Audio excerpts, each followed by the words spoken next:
Eu já falei aqui que o relacionamento com o borderline pode ser tóxico e você necessitar sair, mas não vamos ser injustos. A verdade também é que o borderline ele pode ser uma presa fácil para entrar e permanecer num relacionamento abusivo. Então, vamos entender essa bagaça toda? Meu nome é Débora Gomes, diagnosticada com TPB desde setembro de 2013 e tentando aqui desmistificar e entender essa bagaça toda. Então, por que é fácil de um border entrar num relacionamento tóxico? Não, são todos, não podemos generalizar. Antes do tratamento eu tinha um temperamento muito mais pá, não se mete, tal. E eu não era tanto uma presa dos relacionamentos tóxicos, que eu me livrava das coisas mais rapidamente. E por incrível que pareça, com o tratamento, eu me tornei uma pessoa mais flexível, com mais empatia, e com isso eu fui vítima de um relacionamento tóxico que só depois de muita racionalização e compreensão e luta, muito difícil, porque sair de um relacionamento tóxico não é igual a sair de outro tipo de relacionamento, eu consegui sair. Mas o borderline, ele tem o seu grande cerne da questão, que é o seu vazio crônico. E como os relacionamentos tóxicos começam quando ele é classificado como tóxico, abusivo, existe um padrão que está sendo estudado profundamente por algumas pessoas. O relacionamento tóxico não começa de uma maneira suave, tranquila, que você vai conhecendo a pessoa aos poucos. Na verdade, acontece justamente aquilo que o borderline procura: a salvação para o seu vazio. A tendência é que você conheça uma pessoa que parece que de forma mágica ela entra em todas as suas necessidades. Ela gosta da mesma música que você gosta, ela tem uma personalidade que você admira e a sensação que dá é que você finalmente encontrou uma pessoa que você acaba vendo como perfeita, de tantas coisas que ela demonstra que combinam com você. É como se o relacionamento abusivo, que tem como personagem mais comum os narcisistas, o transtorno de personalidade narcisista, é como se eles tivessem esse radar. E é de verdade que propositalmente seduzem suas vítimas para fazer delas o que eles quiserem, porque eles necessitam disso como o cerne do seu transtorno, que eu não vou tratar aqui. Mas imagina só um borderline com seu vazio crônico e seu desespero encontrar uma pessoa tão magnífica. O border faz o quê? Aquele comportamento usual de se jogar. Ele se joga, porque o border ele tende até a se jogar em coisas que não tem nada a ver. Imagina com uma pessoa perfeita.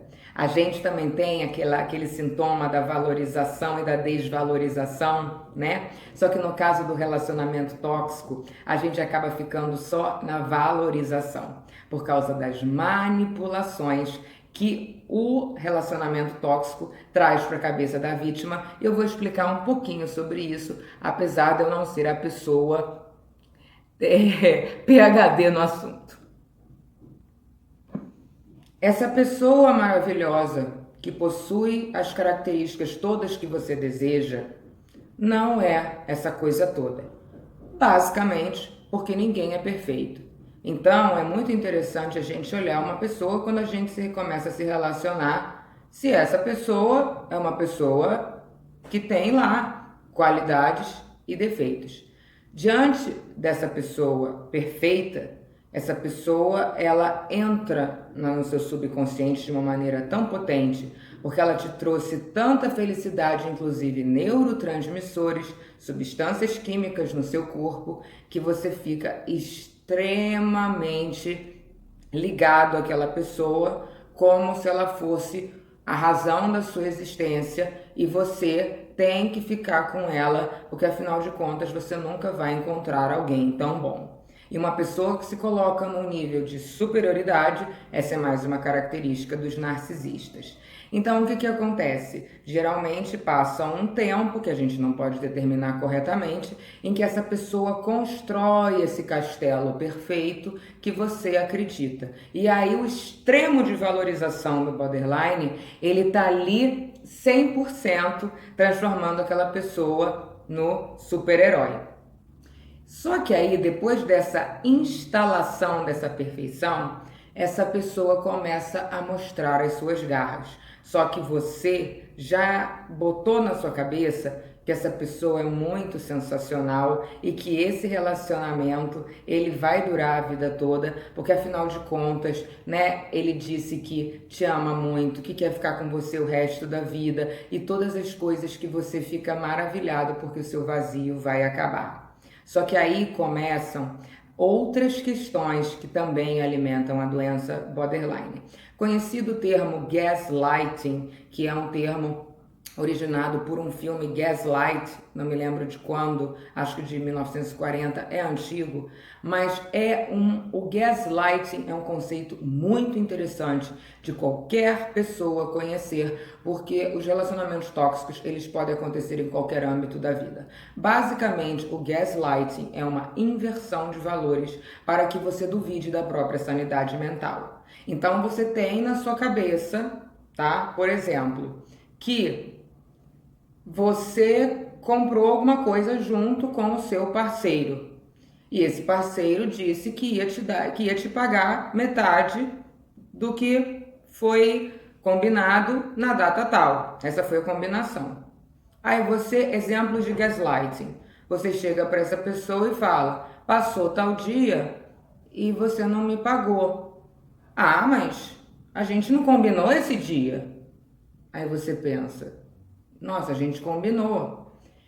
Ou então, a pessoa te dá inúmeras justificativas. Ué, como é que você tem a coragem de me cobrar isso sabendo que eu tô com esse problema, com aquele problema e com aquele problema? E acaba que esses problemas, eles nunca são resolvidos. Porque sempre tem alguma coisa para manter o abusador na sua condição de explorador, seja de forma financeira, emocional, sexual, física, de alguma forma. Então, com essas diversas argumentações, porque eles tendem a ser muito inteligentes, você acaba questionando a sua própria sanidade. Será que eu combinei mesmo de ele me pagar tal dia? Será que eu estou exagerando e eu realmente não estou vendo que a situação dele está complicada? Poxa, mas eu acho que ele poderia resolver essa situação, mas será que realmente não foi possível ele resolver? Começam a surgir milhões de questões na sua cabeça, onde aquilo que você acredita e o borderline ele tem a capacidade de enxergar o que está acontecendo, ele começa a ser manipulado para duvidar de si mesmo. E aí é uma alfinetada danada no sintoma 3 do DSM-5, que é a perturbação da identidade. Como a nossa personalidade não foi formada de maneira concreta, uma pessoa que começa a fazer a gente duvidar de nós mesmos é um prato cheio para esse sintoma, pá, vi que vi. E aí, todo mundo, não vou dizer todo mundo, mas muitas pessoas sofrem as consequências de um abuso numa relação. Agora, um borderline ainda traz na sua formação características muito propensas a entrar e permanecer. Então, a perturbação da identidade faz com que o borderline permaneça, porque ele tem essa tendência de se questionar o seu valor, ter problemas em ficar sozinho, achar que precisa do outro para o seu próprio valor. E o que acontece quando você está num relacionamento abusivo? Essa pessoa não é uma pessoa saudável que está na sua vida e você acha que você precisa dela. É uma pessoa que está fazendo de tudo para que, de forma calculista, para que você sim permaneça na vida dela e não só isso, permaneça fazendo o que ela quer, acreditando no que ela diz e dando a ela todos os benefícios que ela quiser. E aí vai variar. Pode ser benefício financeiro, benefício sexual, benefício de status, benefício de dominação. Essas pessoas que são geralmente os narcisistas precisam de outras pessoas para afirmar quão bom eles são para que eles se sintam bem. E aí eu vou abrir só um parentezinho, que é aquela história da possibilidade de melhora do borderline. O borderline, ele sente culpa quando ele é abusivo e muitas vezes não consegue controlar esses sintomas e é danoso ao outro. Mas os outros transtornos de personalidade do cluster B não têm a capacidade de sentir culpa, consequentemente não têm a capacidade de sentir empatia e com isso a coisa é realmente você, infelizmente, vira um objeto da necessidade de suprimento narcisista do seu abusador. Um outro sintoma que também é muito afetado pelo relacionamento abusivo no borderline é o 9, a dissociação. Quando ocorre a dissociação, a gente não consegue muito bem pensar no que está acontecendo, a gente não percebe quem nós somos. A dissociação é uma proteção do nosso organismo para eventos traumáticos. Então, é normal do borderline ter dissociação porque ele sente coisas muito profundamente e o seu organismo o protege com essa coisa de não saber bem onde é que eu tô, parece que você saiu do seu corpo de forma bem simplória. No caso do relacionamento abusivo, o relacionamento abusivo também traz a dissociação, porque diante desse conflito entre o que eu acredito e o que eu vejo, porque você não consegue, você tenta falar com a pessoa abusiva e a pessoa abusiva ela nunca concorda com você. Você está sempre errado e ela está sempre certa. E você fica de um jeito tentando salvar uma coisa que na verdade você é um objeto, mas você não consegue ver que você é um objeto. Por quê? Porque toda a instalação do relacionamento abusivo fez você achar essa pessoa perfeita. Então é claro que você não é um objeto. Você é o amor da vida dessa pessoa, a coisa mais importante da vida dela, só que ao mesmo tempo ela está fazendo você de gato e sapato e você ficando nessa coisa do gaslighting, de eu acho que é isso, mas ele me convence o tempo todo. O que isso traz? Confusão mental. Essa confusão mental a gente também pode chamar de dissociação causada pelo relacionamento abusivo, que se soma à dissociação natural do sintoma 9 do DSM-5.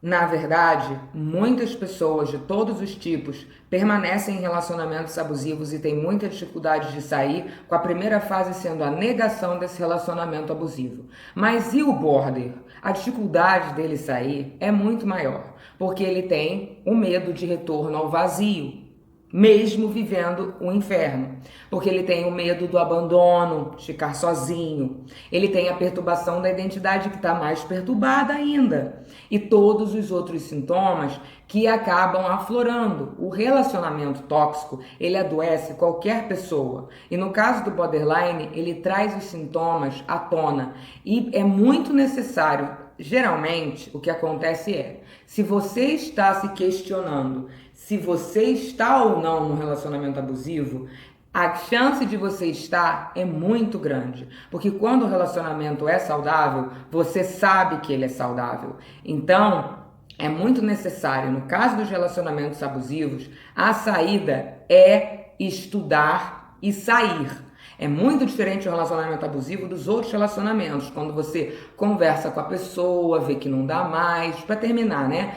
Vê que não dá mais, eu acho isso, você acha aquilo, poxa, o amor acabou, então esse jeito que você vive não combina com o meu. E as pessoas, mesmo com tristeza e mágoa, podem chegar a uma conclusão e um diálogo saudável. No relacionamento abusivo, isso não acontece, porque o abusador, ele nunca está preocupado em chegar a uma conclusão saudável. Ele está sempre preocupado em manter a dominação. Então ele nunca vai concordar com você, ele nunca vai chegar a uma conclusão e ele sempre vai vai tentar fazer você ficar no lugar de vítima. Então a única solução é cortar contato e sair completamente. Agora imagina como isso é difícil para o borderline, apresentando todos os sintomas, ficar seguro o suficiente para sair de um relacionamento. Então, vamos prestar atenção na nossa intuição. Vamos acreditar naquilo que nós pensamos. Mesmo sendo borderline, nós pensamos coisas que temos razão. Nós olhamos e vemos. Mesmo tendo perturbação da identidade, se a gente se esforçar, a gente percebe a verdade sobre o que está acontecendo. A gente percebe as mentiras, a traição, uma coisa muito comum dos relacionamentos tóxicos. E eu não tem como falar tudo sobre esse tema, mas eu vou deixar aqui embaixo um vídeo da Janaína Campos que fala sobre o início do relacionamento tóxico e vocês vão entender como ele é atrativo para os borderlines. Então, se for o seu caso, porque pode ser ou pode não ser, devido ao seu temperamento, momento de vida, mas quanto mais frágil a gente está, mais suscetível nós estamos aos relacionamentos abusivos. E existe, inclusive, a caracterização de algumas pessoas que são codependentes emocionais. Isso não chega a ser uma doença, mas também é importante pesquisar se você, border, é um codependente emocional. Uma coisa pode estar, eles são bem chamativos um para o outro, mas não necessariamente um border é um codependente emocional e um codependente emocional nada a ver ser border, ok? Então assiste aí o vídeo, vamos continuar. Se esse assunto for de interesse da galera, é só me falar pra gente continuar construindo esse caminho de compreensão e de pertencimento, nós todos juntos. Obrigada e até a próxima.